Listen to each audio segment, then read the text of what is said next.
Hi guys, it's Cindy with Pups and Crochet. And guess what? I am here with my what you making Thursday? Things we're making Thursday. Things we're making Thursday. So, I made my first pair of fingerless gloves. I still think I might put one more layer up here. Okay? I tried to do the one by Hook by Robin. And then I kind of just went on my own and did my own. And put my little thumb holes so they stay in place. But she said do 29 and it's way too big. So I think I'm going to have to knock it down to like 27, maybe 26. Because it's just they're way too big on my hands. But if you look, I did the straights and then I did the little shells. But I didn't do the shells the way she did them. I just kind of did my own shells kind of thing. And then I had enough yarn left, so I made me a hat to match and with a beanie. And I wanted to show you that. And I wanted to show you a couple other things. Now, I know this is things I'm making Thursday on a Monday. And so, probably on Thursday, I'm hoping to have my shawl we did last month done so I can show you what I made with that. But I did make a couple other hats. I made this one, and this one I made out of ice yarn from Yarn Nut, and it's very pretty, and I really like it, and I like how I did, and I did one rim, and then I did some front and back posts, then I did some double posts, and then I just did my own pattern on it. So I did that. Then the little girl across from me, she wants a hat. But the hat I made that I wore before with the blue and the yellow is just way too big for her. So she wanted it made out of that really thick yarn. So I made her this. Now she can unroll it. And this is my own pattern I did. She can unroll it, or she can roll it up and have a beanie. And then I'm working on a matching scarf for her with what I have left over. So we're going to see how that turns out. I'm trying to do the same stitch and stuff to match it. It's going to have the same colors, and she had to have a pom-pom. So I made her a pom-pom. And then I'm going to make her the matching scarf, which she's so sweet. She's a sweet little girl. She's the one that owns Tink and brings Tink over. And then Peanut's like, whoa, Tink is way too big.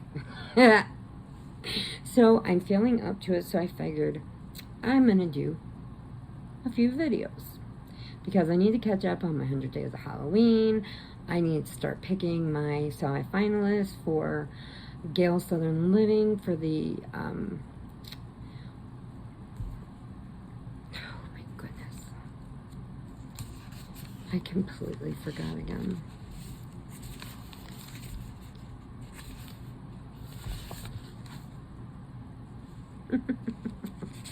My Fall Fest 23. So be looking for that because we're going to be picking our semi-finalist winner. And then if you did enter them, go on Gail's channel. It's Gale Southern Living. I will post her. I will put her information in the description box so you can go right to it. Go to her list, and then she has the list of where you went and did your went on each video and answered it, and now she's got a semi-finalist list for the ones that have chosen so far. So I will be doing mine in the next couple days. So I wanted to show you that. I wanted to tell you also that I am still doing my 100 Days of Halloween, so I will be doing a video on that. I also have some happy mail, so I'm going to do a video on that, why I'm feeling up to it, and you know, I hope you guys don't mind that I do these videos in a group thing and then just put them out whenever. Because, you know, it's like I don't want to keep setting down to tape one thing. So I just tape multiple things that I get done. So, and let's see. What was I going to tell you? Because I've been watching a lot of horror movies, but I have been watching these other, like, documentary kind of things where they're telling you secrets about movies and stuff like that. And then, oh, it was about, okay, I will not do this movie because that's bad juju, and I don't want that on my blanket for my squares, is The Exorcist. But they were doing the thing how The Exorcist was cursed from the beginning. Now that came out in, I believe in the late 70s. So, or, yeah, late 70s or early 80s. No, it was late 70s. But I was too young to watch it. So, I didn't see it until the mid 80s, and it scared the bejesus out of me. Okay, it scared the death out of me. I'm telling you. Because I know, you know, they were showing how, because I said, how in the world could a parent let a little girl do this movie? And I mean, she was only like, what, 10, 8 years old, something like that in that movie. I'm like, how could a parent let them do that? I mean, even at that time, that's crazy, but you want to get, you know, I know they want to get their career started and everything, and Linda Blair was on there, and she was talking, and when they asked her, they said that after the movie was made, she had to have bodyguards with her 24/7 because people thought she was really possessed. And there was people throwing holy water on her and all kinds of stuff, so she had to have bodyguards with her. Now, when they asked her about that, she said, I'm sorry, I can't reply on that. I will not talk about that at all. Will not talk about it. So if it's that bad, you can imagine what that little girl went through. It did start her career off, but I was watching it and I found some interesting facts, and I'm not putting that on my blanket. Sorry. I'm not. It's bad juju. But she was talking about how they had, you know, you're talking in the 70s, they didn't have the mechanical stuff and things like they have now. They didn't have the, you know, where they could input things in the movies like they can now. So they had rigged this thing when they had her flinging up in the bed. Well, what it was they had fixed this contraption up, and then the contraption went bad. And she started flinging and screaming, and they thought, dang, she's a really good actress. She fractured her spine because that thing wouldn't stop flinging her like this. But when you watch that movie, that's the part they kept in. And so you figure a little girl, fractured spine, you know, that right there would tell you, get out. Get out of it now. But she finished the movie, but on the really bad parts where they like had her levitating, and then when she was with that cross part, I didn't like that at all, but it was a fill-in that looked like her, and then they just put her back in the room after it was done. So she never even knew what was all in that movie till she got older and could watch it and see the parts that this girl filled in on, because this was a grown woman. But she was real small and she looked like a little girl. So, and when the way they faced the camera, you couldn't tell with her hair hanging down that it was, you know, somebody else. And I'm watching all this stuff, and they're going back and forth about how as soon as she filmed that one section, her grandfather died. Then 2 people on this set died. They had heart attacks and died. And it just kept going on and on and on about all these things. It's like, get out. Do you have to have a ghost come and tell you, get out? I was like, whoa. And I'm watching this, and then they're showing Linda Blair now, and she's talking about it, but she won't talk about those parts. So, yeah, she got some really bad juju on that. And I think that followed her around for quite a while. And then I was watching about The Wizard of Oz. It's not a horror movie, but I thought it was interesting to hear because I know we went to see the Munchkins, the remaining Munchkins that were left. They were at the movie theater, so you bought the ticket to watch Wizard of Oz, and the Munchkins were all there signing autographs and taking pictures and stuff, and they were really cute, and they were at the new movie theater where I used to live. They opened up this really big, and they had big names there and stuff, like, you know, and when you've seen them, there's only a few of them, of the real cast left. So they were making as many appearances as they could because they were all passing away. So I think the last 3, I don't think there's any other original cast left. So they were talking about The Wizard of Oz, about how one of the workers there in one of the scenes, if you look in the back, you can see somebody hanging way in the back when she's on the Yellow Brick Road. And then, you know, they covered it up, said, no, it's not. It was a goat. Okay, why was there a goat on set? Don't know. But why? I don't understand how they explained it, but I'm like, okay. And then they were saying how the one that played the Wicked Witch, I don't think that she was a mannish looking guy. They said that, you know, she said her son was on there talking about it and said that she would come home crying because people would say she wasn't beautiful enough or pretty enough to do this part of the film or that part of the film. And then when they decided, oh, well, we're going to have a bad witch now, they called her back, and she goes, of course you call me back because you want an ugly witch. And they agreed and said, yes, we do. And we thought of you. Okay, how cruel can you be? I'm like, really? Why would you take the part? But she had a baby to take care of, so she went along and did it. And then that one had bad juju too. That movie was just like not supposed to be really made. And we're talking, this was like way before I was even born, before they had anything. So everything they made up, they, you know, rigged it. Now, Buddy Epson was supposed to play the Tin Man. And what they did was they coated his face, and then they put this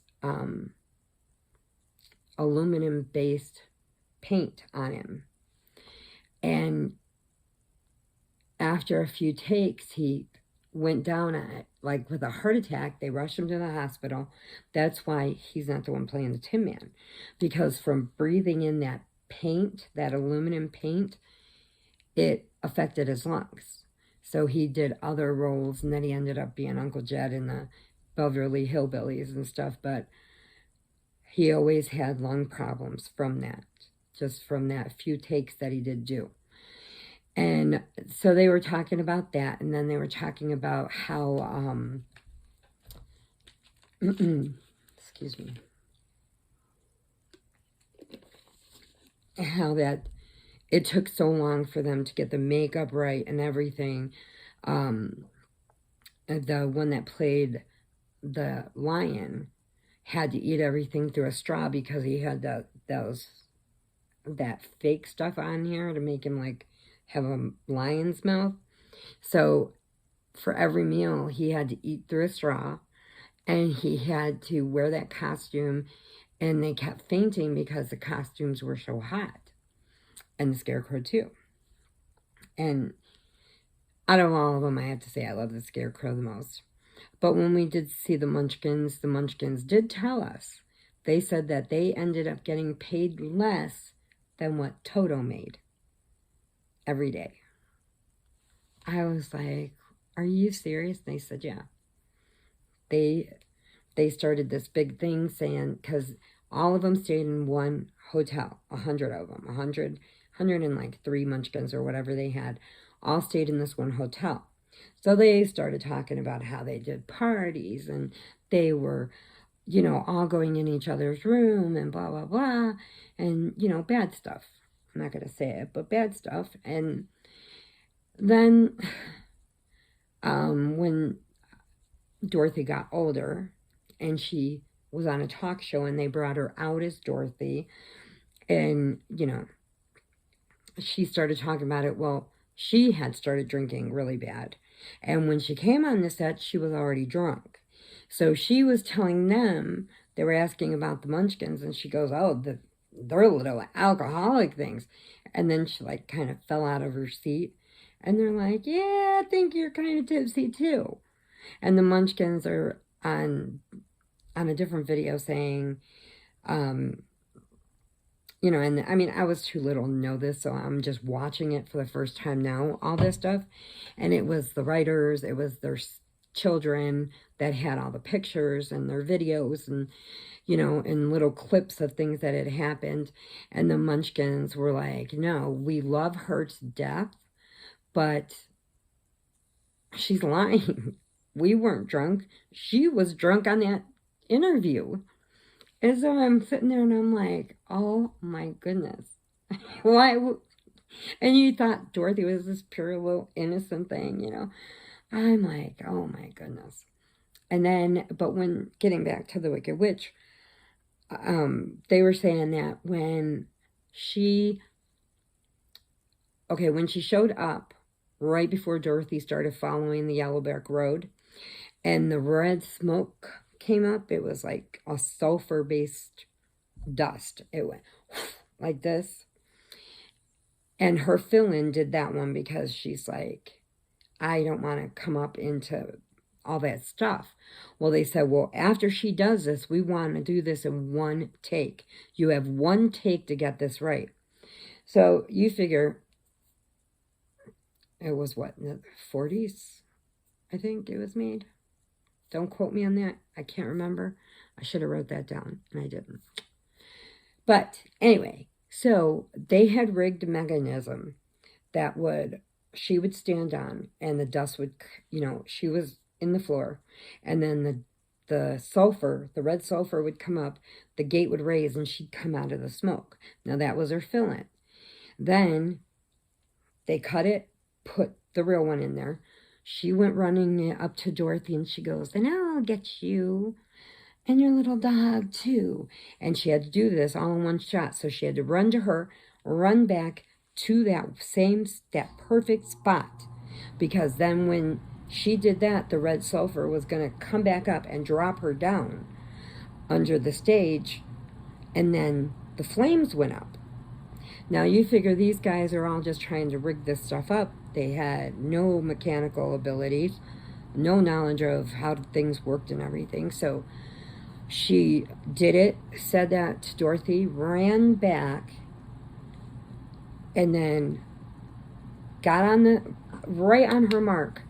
The sulfur came up. She went to drop through the floor, and as soon as she did, the guy hit the button too soon, and flames set up. It burned her face, her hands, her arms, everything. So her little boy was talking about how when her mom came home from the hospital, his mom came home from the hospital, that she had called and told the nanny to wait and bring him in her room when she told her, and that she was wearing a new costume as a mummy for a different part so that it didn't scare her little boy. But she had third-degree burns on her hands and arms from the flames and the sulfur. Then she had second-degree burns, and then they showed a video of where the stagehands were trying to clean off the green paint before they sent her to the hospital. So they got alcohol and they're rubbing her face, and you see these burns, and I'm just like, oh no. She, you know, her son was saying how much pain she was in after he got older, and she told him what had happened.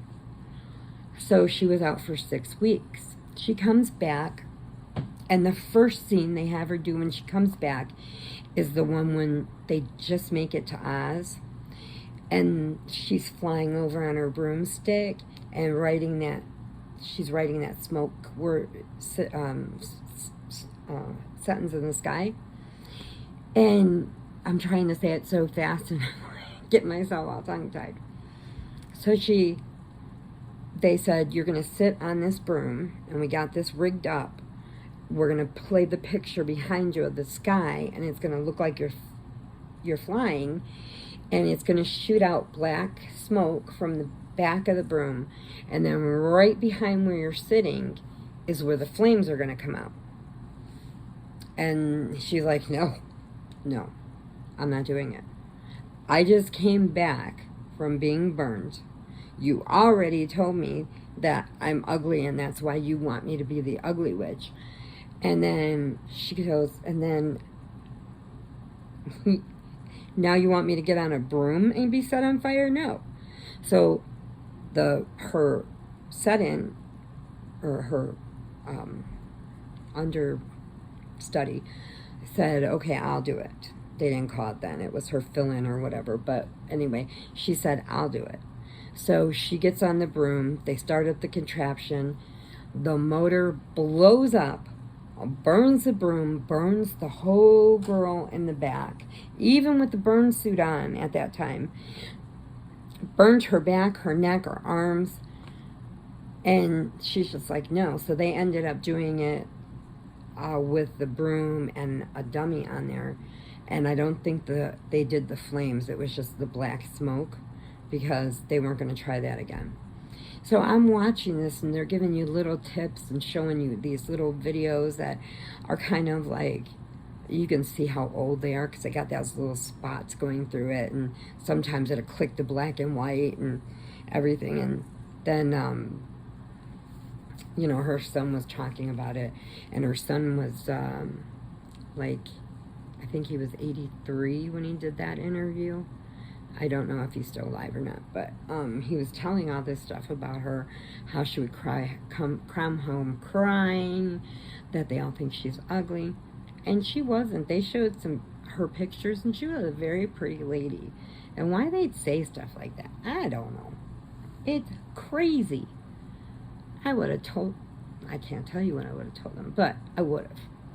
Anyway, so, and in between that, she taught school to make money to take care of her son. So in between acting things, she did that.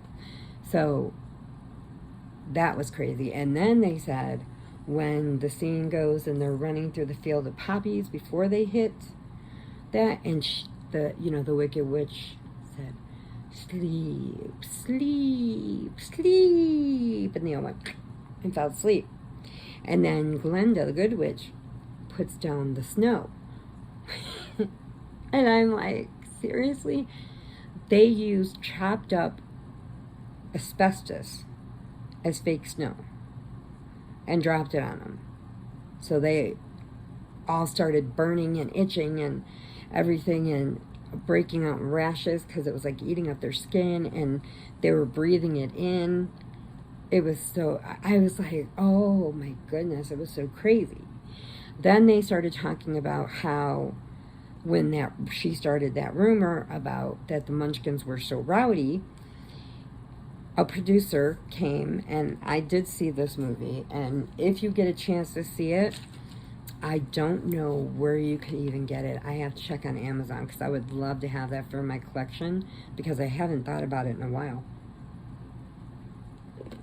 But it was Carrie Fisher, the one that played Princess Leia, with ears. And then Chevy Chase. And it was called Under the Rainbow. And what it was they got over 100 or 200 munchkins, and they had them going crazy. they had the munchkins that were the flying monkeys, and they're flying off the chandeliers, and Chevy Chase and her did a great job. It was funny, but when you hear the backstory of it, that it was all because of this rumor that Dorothy had started saying, you know, that they were drunk and they weren't, and he said, I'm not gonna lie. The little head munchkin that was there said, he's like, I'm not gonna lie. There was a few that did drink and fall down, but there was none of that other stuff going on. We just took them, put them in the room. But he goes, I'm not saying we were innocent, but I'm not saying we did that stuff. And then when they did the Under the Rainbow, a few of them did go in that one just as for fun, but a lot of them were mad about it because they said that's just making fun of us and we're not doing it. So they didn't. But it is a really good movie, and Chevy Chase was so young, and he's super cute, and I loved him in Caddyshack, yeah, and the little gopher. He was my favorite. I bought my brother one that did the dance and had played the song and everything, and you know, it was really cute. They sold them at Spencer's, and I thought it was so cute because my brother could tell you to this day, word for word, on Caddyshack. Even do it like Bill Murray when he's chasing the gophers. I mean, but Chevy Chase was so young when he did that, and when they showed it on there, I was like, dang, oh my God, I forgot how young and cute he was. Because the last time I seen him was when they did the new Griswold one, and they showed him, the kids going there, and they're all gray and running a little bed and breakfast thing. And I'm just like, oh my goodness. But if you get a chance and you can find it, please let me know. I would love to buy a copy of it. They've got to have somebody that has it on DVD so I can have it, because it is a funny movie. I mean, I can't remember every part of it, but when they started showing the clips and things, I was like, oh my God, I remember walking down to the video store and renting that and watching it over and over and over again. And my mom got so sick of hearing the munchkin. And then years later, you know, a munchkin found me, my little monkey. And it was so amazing. So if you get a chance and if you find it, please let me know. And I'm also still looking for my Yarnado in Blizzard. It was a Lions brand Yarnado. I've tried finding it everywhere. I can't find it. It was coming out in the Mary Max and mystery boxes. And then Mama G was so wonderful to give me the ones that she got that I didn't have. But the only one I'm missing is Blizzard. And congrats to Mama G for making it to her 2K. Yes, we were all rooting for her. We were, come on, she can do it. She can do it. Because I love Mama G. She's so funny. And then I was watching some of the other videos of the girls that are in the group and were doing the fingerless gloves. And I saw that they had sparkle. And I'm like, oh no. I can't not have sparkle. I got to have sparkle. So I did an autumn, and now I'm going to do a sparkle because I feel like I got my sparkle back. Because for a couple of videos, I kind of felt like this. Okay, I'm going to let you go because I'm going to get back, and I got to do a couple more so I can tell you what else is going on in Cindy's world. Okay, hugs and puppy kisses, prayers if you need them, and please remember, adopt, don't shop. There are way too many babies that are out there that need a home. Okay, I'll talk to you in a little bit. Bye, guys.